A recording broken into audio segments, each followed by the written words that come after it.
All right, guys. Arun Sachdev is here. I hope you all are doing well. And today we are going to learn present perfect tense. Present perfect ટેન્સને ગુજરાતીમાં પૂર્ણ વર્તમાન કાળ કહેવાય છે. Perfect એટલે પૂર્ણ. પૂર્ણ મીન્સ પાસ્ટ. ખાસ સમજો અહીંયા બેટા, પાસ્ટમાં કોઈ ક્રિયા થઈ છે. ક્યારે થઈ છે? પાસ્ટમાં થઈ છે. હવે પાસ્ટ શું છે? 5 સેકન્ડ પહેલા પણ પાસ્ટ થઈ ગયું છે, 5 મિનિટ પહેલા પણ પાસ્ટ છે, 5 વર્ષ પહેલા પણ પાસ્ટ છે અને 500 વર્ષ પહેલા પણ પાસ્ટ જ છે. 5 વર્ષ પહેલા કોરોના આવ્યું હતું પણ એની ઇફેક્ટ પ્રેઝન્ટમાં હજી પણ ચાલે છે.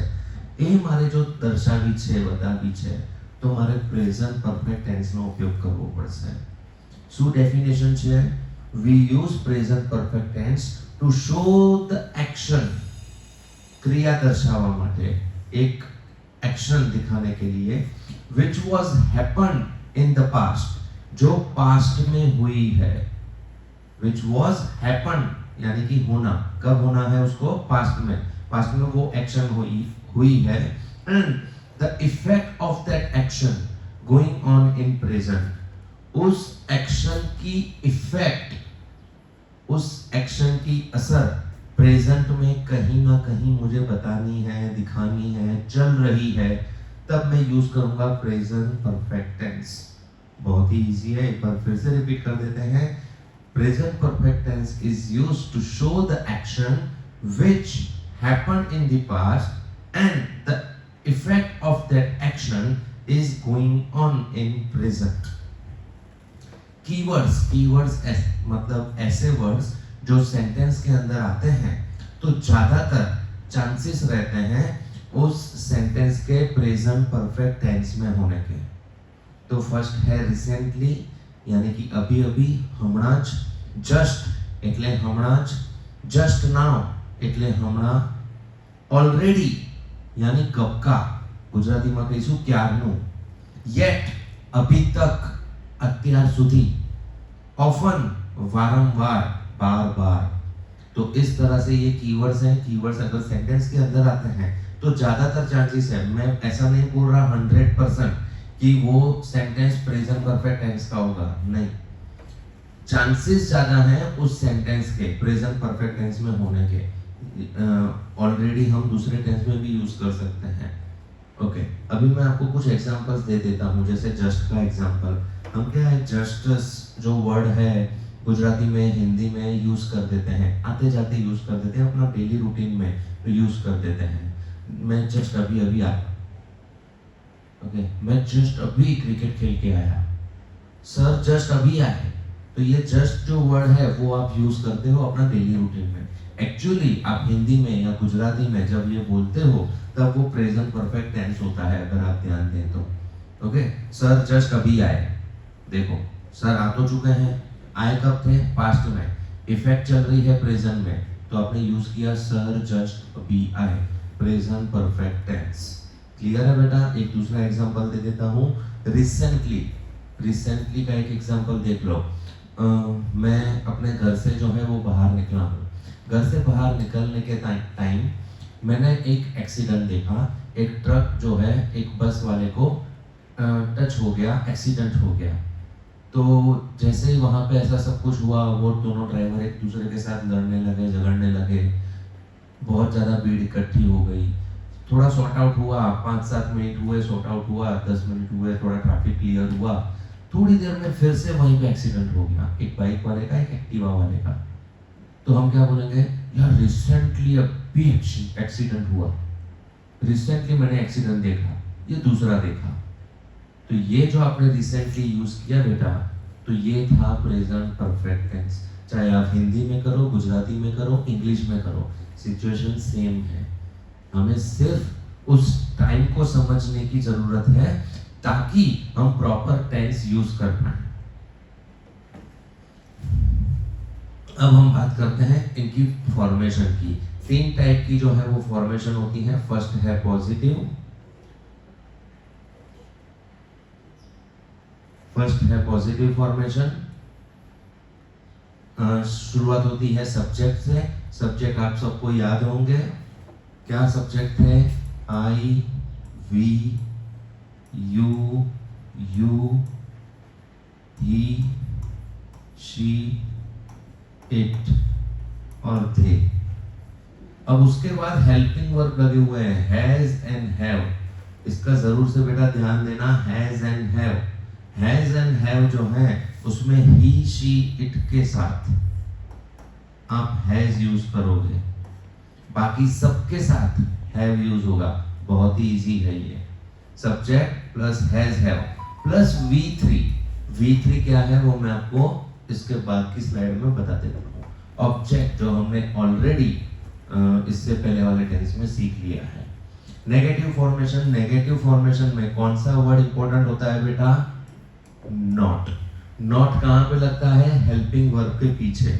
तो देखो, subject plus has have plus not plus V3 plus object. Interrogative formation, interrogative यानी कि क्वेश्चन करना।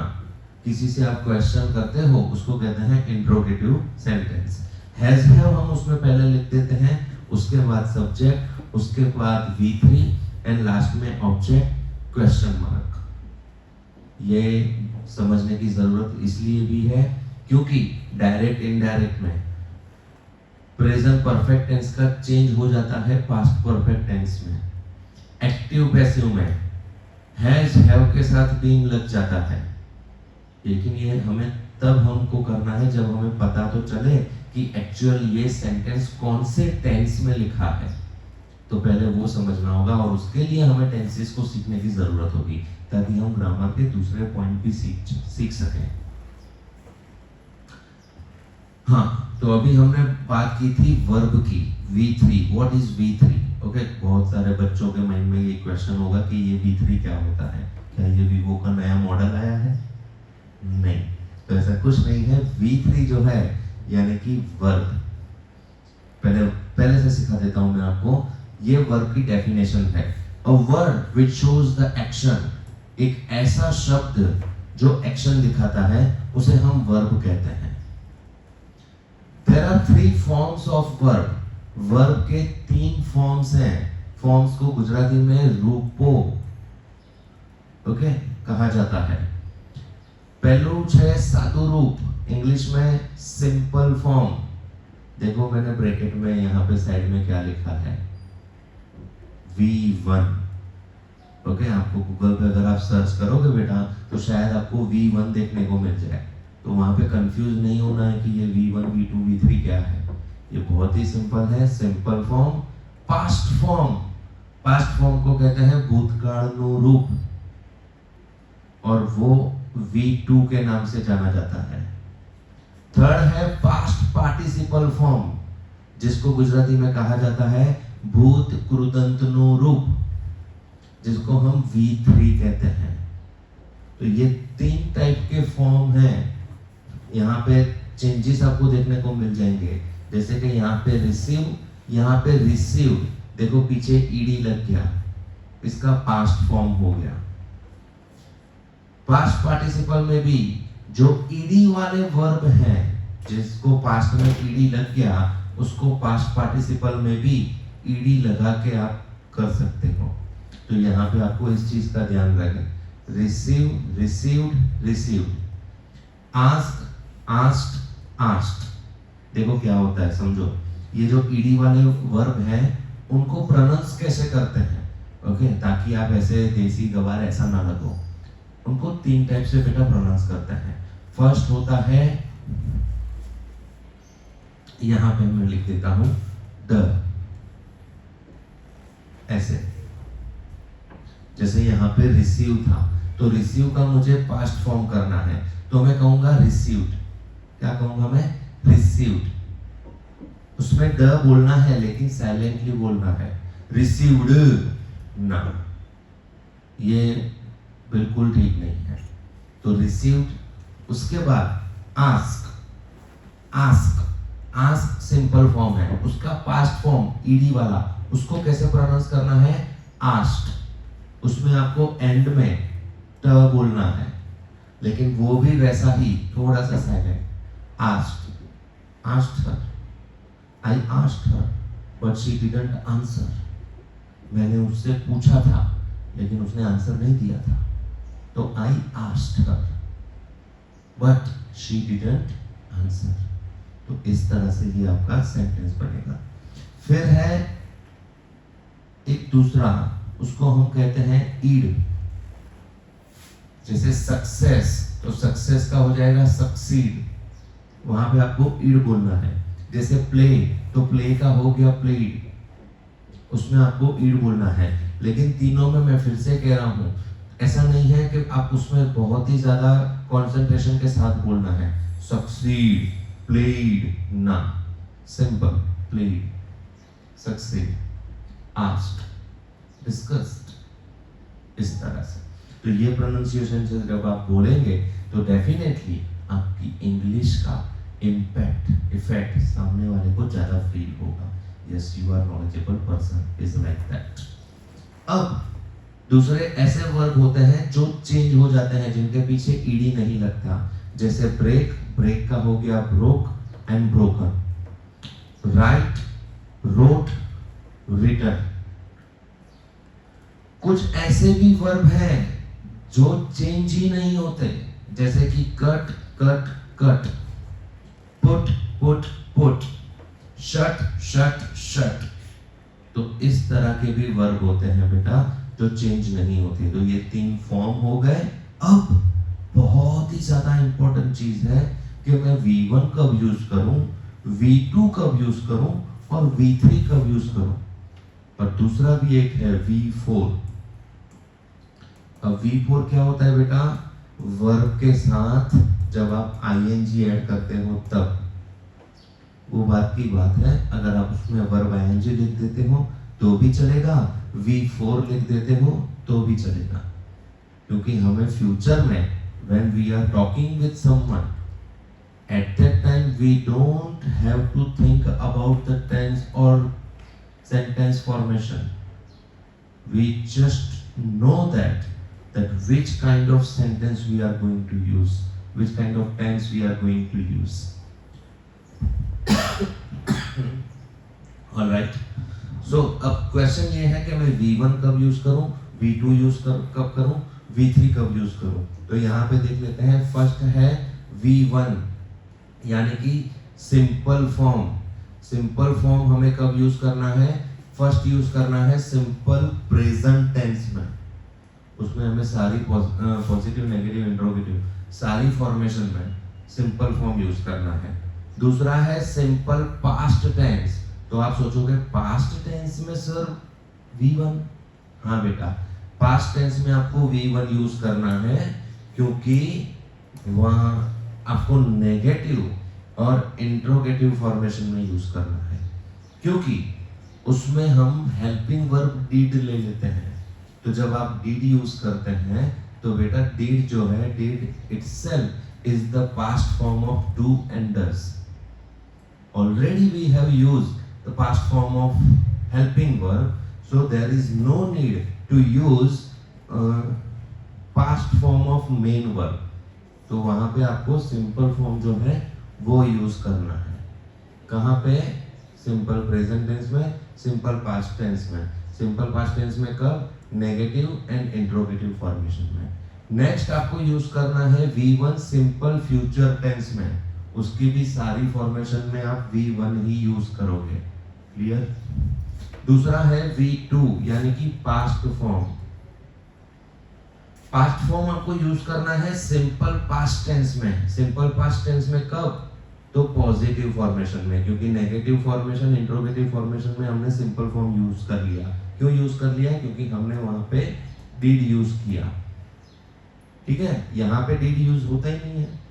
तो यहाँ हम क्या करेंगे, वर्ब का सेकंड फॉर्म यानी कि पास्ट फॉर्म, यानी कि ये सारे यूज कर लेंगे सेंटेंस के अंदर. लास्ट है past participle form. Past participle form को हम क्या कहते हैं बेटा, V3. ओके, वो कब यूज होना है, तो बेटा ऑल परफेक्ट टेंस, जितने भी परफेक्ट टेंस हैं, यानी कि present perfect, past perfect, future perfect, इन तीनों में V3 यूज होता है।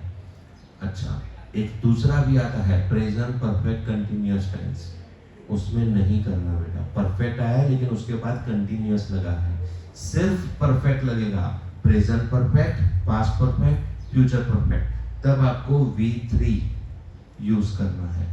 दूसरा, दो टाइप के बेटा वॉइस होते हैं, सेंटेंसेस होते हैं, एक्टिव सेंटेंस, पैसिव सेंटेंस। तो यहाँ आपको पैसिव सेंटेंस में V3 यूज करना है, पास्ट पार्टिसिपल फॉर्म यूज करना है, चाहे टेंस कोई भी हो, चाहे फ्यूचर का हो, चाहे प्रेजेंट का हो, चाहे पास्ट का हो, आपको पैसिव वॉइस में V3 फॉर्म ही यूज करना है। तो इतना सिंपल है। अब फिर से बात करते हैं प्रेजेंट परफेक्ट कंटीन्यूअस टेंस की। एक बार फॉर्मेशन रिपीट करवा देता हूँ। Subject has have V3 object positive formation, negative में नॉट लगेगा हेल्पिंग वर्ब के बाद। Subject has have not V3 object. Interrogative formation has have पहले आ जाएगा, subject V3 object question mark. Clear? चलो कुछ सेंटेंसेस अपन देख लेते हैं। ओके, बहुत ही एक अच्छा एग्जांपल्स मैंने यहाँ पे लिखा है। मुझे मेरे एक सर ने बोला है कि बेटा आपको बिजनेस प्रपोजल लिखना है। तो हमने कह दिया हमारे सीनियर से, ठीक है सर हम लिख के दे देंगे, लेकिन कुछ टाइम चाहिए। बोला नहीं नहीं आज के आज ही लिखना है। अरे सर आज तो मेरे क्लास लगे हुए हैं। तो क्या हो गया, आपके क्लास हम अरेंज करवाते हैं, लेकिन आप आज के आज हमें बिजनेस प्रपोजल लिख के दीजिए। तो ये काम उन्होंने हमें दिया है सुबह 8 बजे। कितने बजे दिया है बेटा? 8 बजे। फिर हम 1 बजे के करीब खाना खाने जा रहे थे, तब सर ने हमसे पूछ लिया क्या हुआ, बिजनेस प्रपोजल हो गया? हम क्या बोले अभी? नहीं सर अभी तक नहीं हुआ। क्या बोला मैंने? अभी तक नहीं हुआ। समझो इस सेंटेंस को। सर ने क्या पूछा? क्या बिजनेस प्रपोजल हो गया? अब इस सेंटेंस को एक्चुअल में प्रेजेंट परफेक्ट टेंस के रूप से समझते हैं। सर ने कितने बजे मुझे बोला है? सुबह 8 बजे। क्या? बिजनेस प्रपोजल लिखने को।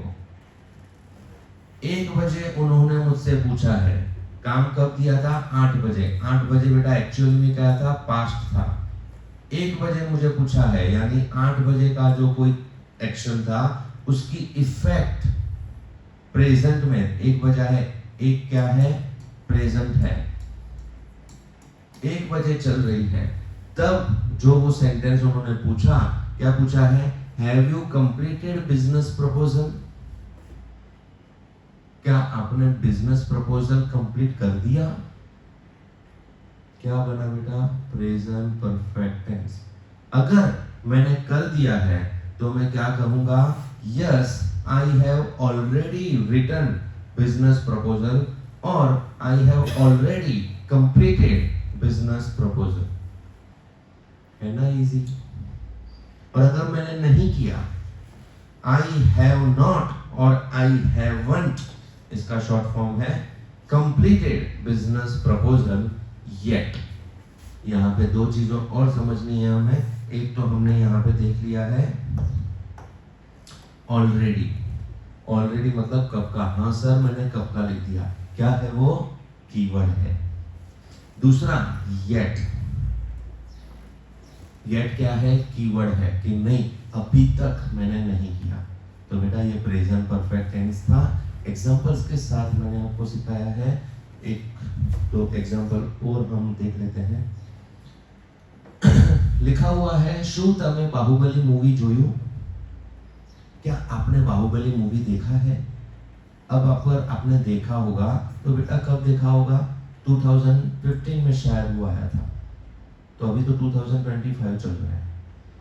फर्स्ट पार्ट, या फिर उसके बाद आया होगा, यानी कि पास्ट में आया है। क्वेश्चन कब पूछा गया है? अभी, यानी कि पास्ट में आपने कुछ देखा, उसकी इफेक्ट प्रेजेंट में चल रही। तो ये हुआ प्रेजेंट परफेक्ट टेंस। क्या आपने बाहुबली मूवी देखा है? Have you seen Baahubali movie? Formation में आपको क्लियर करवा देता हूं।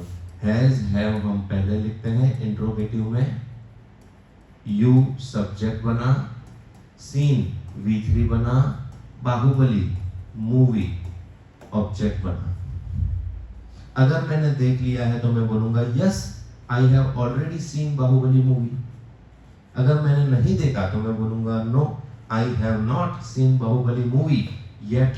वही ऑलरेडी और येट आ गया। नेक्स्ट एग्जांपल देख लेते हैं। She has just written a letter. उसने अभी अभी एक लेटर लिखा।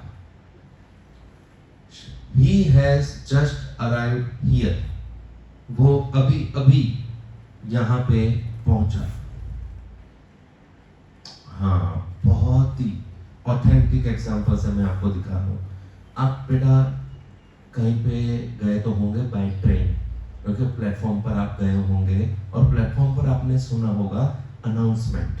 ट्रेन आने की अनाउंसमेंट होती है, ट्रेन आने वाली है उसकी अनाउंसमेंट होती है, ट्रेन आ चुकी है उसकी भी अनाउंसमेंट होती है। अगर आप ध्यान से सुने तो वो क्या बोलते हैं, आप ध्यान से सुने, टिंग टोंग टिंग, ट्रेन नंबर 325678 कर्णावती एक्सप्रेस कुछ ही देर में प्लेटफॉर्म नंबर 2 पर आएगी। आएगी, व्हाट इज दैट, फ्यूचर। अब वो कुछ देर खत्म हो चुकी है, ट्रेन प्लेटफॉर्म नंबर 2 पर आ चुकी है। तो अनाउंसमेंट क्या होती है, टिंग टोंग टिंग, train number 325567 Karnavati express has arrived at platform number 2। समझिए बात को। उन्होंने क्या यूज किया है बेटा, प्रेजेंट परफेक्ट टेंस। ट्रेन आ चुकी है, ट्रेन 2 मिनट 3 मिनट स्टेशन पे रुकेगी। जब रुकेगी पैसेंजर्स नीचे उतरेंगे, चढ़ेंगे, अपनी अपनी सीट पे बैठेंगे। तो बेटा ये क्या हुआ, पास्ट में ट्रेन आई है 2 मिनट 5 मिनट पहले, उसकी इफेक्ट प्रेजेंट में चल रही है। अभी भी ट्रेन वहीं पे है, उसकी इफेक्ट चल रही है, तब यूज हुआ प्रेजेंट परफेक्ट टेंस। तो सेंटेंस इंग्लिश में क्या बना, train number 123456 Karnavati express has arrived at platform number 1।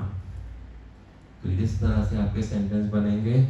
देखो अभी क्या है, ट्रेन नंबर 123456 कर्णावती एक्सप्रेस, ये पूरा सब्जेक्ट है जिसको हम इट में डालेंगे।